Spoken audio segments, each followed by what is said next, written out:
परीक्षा सैला कॉलेज रे जाई पहुँची जीवी कॉलेज रे पहुँचला बेले बड़ आनंद हम आ मत सार कहिया नथिबे बाप माँ कहिया नथि मु मन इच्छा फोन धरिबी मन इच्छा गाड़ी चढ़ी मत किसी कहवाकू किंतु गोटे जानिच गुड़ीटा बहुत उच्च गुड़ी कि पचर कौन टଣା होता कौन टଣା होता गोटे लांज टाइप थी टଣା हुए ना सेटा को छिड़ेदेव भाव ये छिड़ेदेले बोध बहुत बाट उड़ बहुत बाट उड़ी पारे कि तल को कौन हम कौन हम तमें किंतु निजकू जदि आत्मीय स्वजन माने गुरुजनकर उपदेश गुरुमानंकर उपदेश जदि विच्युत हो ना बहुत बाट एमती जीव ठूस क्या तले बाडे पड़ो तेणुक तुम तले पड़ार आवश्यकता नहीं तुम एमती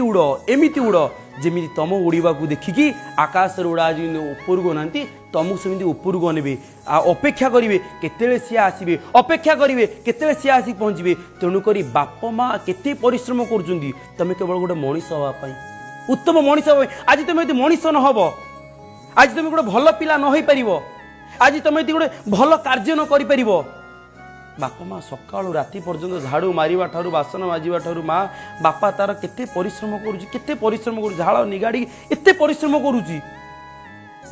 देखला से जानव मो पुआटा मद पीऊँ कि गुटुका खाऊँ कि क्लास फेल है थोड़े चिंता कल बापा माँ केते परिश्रम लगे थोड़े भाव केते परिश्रम लगे केते लोक अपवाद देवे केते कथा कहे आम कह ना मोर पाठ होनी आम मोबाइल खेलला बेलू आम मन अस्थिर होची मोबाइल देखला अस्थिर होची सांग सहित गपिला अस्थिर होची किंतु आमको पाठ पढ़ला कहीं मन अस्थिर होची कारण पाठ प्रति आमर भल पाइबा सृष्टि है नहीं आमर जीवन उत्तम लक्ष्य सृष्टि तुमर हेची ना मत कह हेची ना हेची कि जीवन किसी लक्ष्य धार्य करिच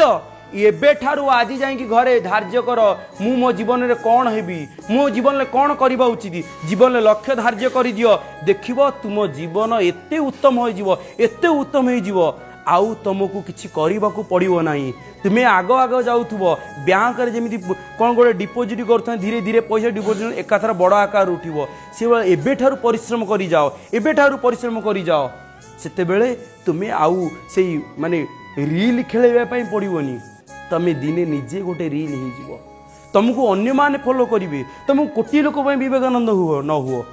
गोटे लोक तो हो पार निज गाँ निज परिवार तो हो पार आज जदि आम देहटी असुस्थ हो जाऊँ प्रसंग कहवाई अनेक अच्छी अनेक कथा अच्छी प्रति जगार प्रति क्षेत्र में ए सेवक प्रति संध्यारे भागवत कहूँ प्रति सकाळे भावरे भागवत अर्गस न्यूज रे कहूँ केवल ये समाधान नुह मु जानी बुझी मो देशर युवपीढ़ी माने छोट छोट पिला माने गछ केते बाड़ दि जाए छोट बेले ना बड़ बेले केते बेले छोट बेले कहीं बाड़ दि जाए बड़ बेले बाड़ दिहलानी छोट बेले कहीं बाड़ दिहला कौन पाई कारण गाई गोरु छेली मेढा